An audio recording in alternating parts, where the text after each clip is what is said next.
What is up, guys? It is Sunday the 12th of March, and this is your tech news roundup. First up, Google have managed to kill the Captcha. Like, you know those annoying, things you have to enter, what you see, and you have to, type it in? That's gone now. That is completely kapoof. Their first step towards this is no Captcha back in 2013. If you remember, it's that, little tick box where you have to tick, I'm not a bot, and what would happen is that Google would dig through your browsing history and how you used that web page to confirm that you weren't a bot.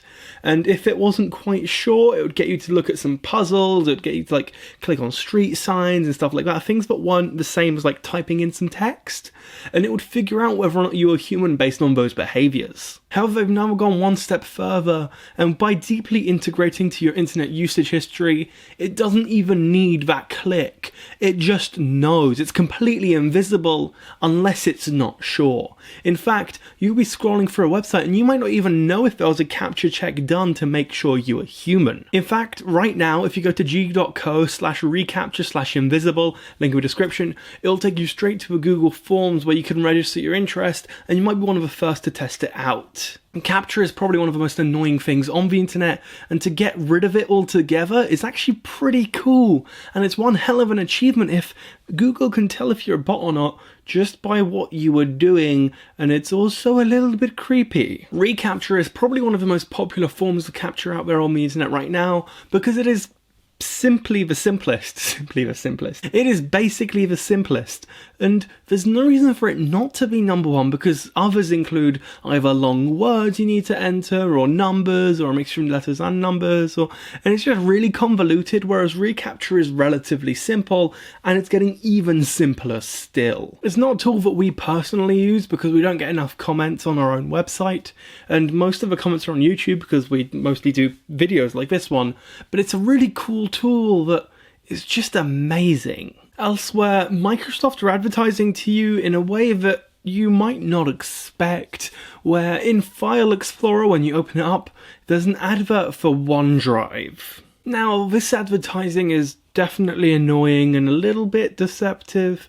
It's somewhere that I don't like being advertised to, considering the operating system is paid for anyway, so you'd think that you wouldn't have to be advertised to whilst using Microsoft's own operating system. However, there is a way to disable it. It's really bizarrely not handled in settings like most of the other options are for advertising.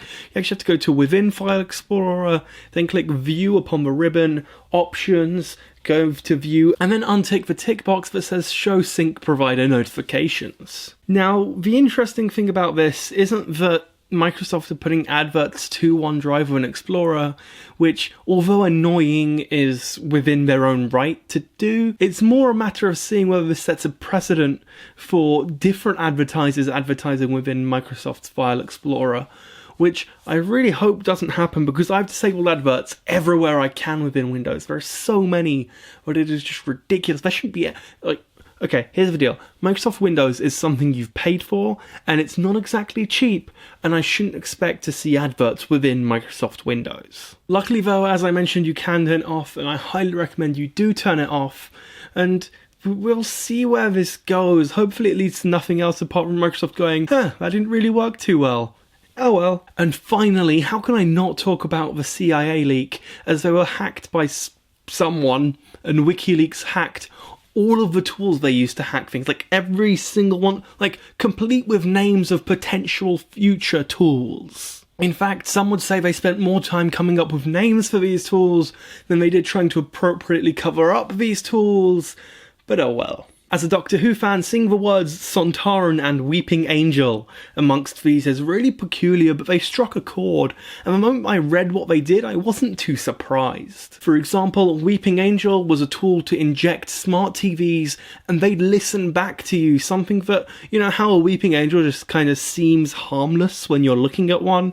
Well, that's the same with your smart TV. You're like, oh yeah, it's a television, it can't be doing anything, but it's in fact listening and watching you if it has a camera built in, and it's a smart TV, which is, to be fair to them, well named, but is also a little bit creepy. They also had one called Time Stomper, which would change the timestamp of any given file to whatever you desired, just so it would fit your certain scenario, whether you wanted to make it look like it hadn't been touched in ages.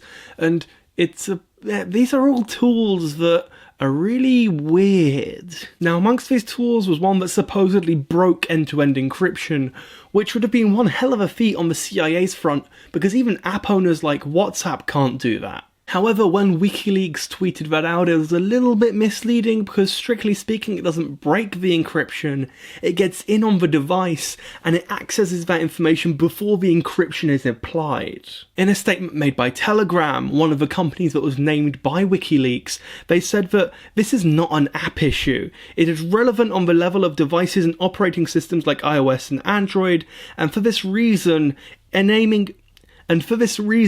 naming any particular app in this context is misleading because it's not an app-based issue, it's an operating system-based issue. Edward Snowden was one of the first people to come out and say, by the way guys, it's not breaking encryption, it's just getting in before there, because if they were breaking encryption, that makes much bigger issues than what there currently is, which is already massive. This means that the CIA first needs to get into your phone, which is relatively alright, because for them to be doing that, they need to be suspecting something anyway. They don't just break into everyone's phone for the fun of it, which means there's a layer of security there, but it's still dodgy. There's nothing stopping them. There could be a CIA employee right now who's just feeling a bit bored and just sees a phone pop up and just goes, why not? And they just hack into it. Theoretically, we don't know. We have no way of figuring that out. It is definitely a tough one, though. It is ridiculous how we take our technology to heart, and we think, because this phone is mine, I went to grab my phone, but it's on my desk back there. We think, because this phone is mine, there's all this information on here, and it's completely secure against everyone else, and there's nothing they can do. But it's frankly not true. I'm at an event next week that's very much based on sort of cloud and enterprise tech and IoT, and it'll be interesting to see what they think on the security front. That's something I'm going to be really hitting hard, because everyone knows the S in IoT stands for security, which is an issue when you have all these Chinese companies that come up with really cheap devices but have literally more or less zero security. Anyway though, if you like this video, make sure to click like. If you didn't, I'm not quite sure what you're doing here. However, very good news. You can click here to see a previous video, and then you can click here to see the video that YouTube recommends most. Make sure you stay tuned though, because we will be covering that event over the next week or so, and it's going to be a lot of interesting stuff. So click here to subscribe to see all of those videos. Trust me, you'll love them, and I will see you guys next time.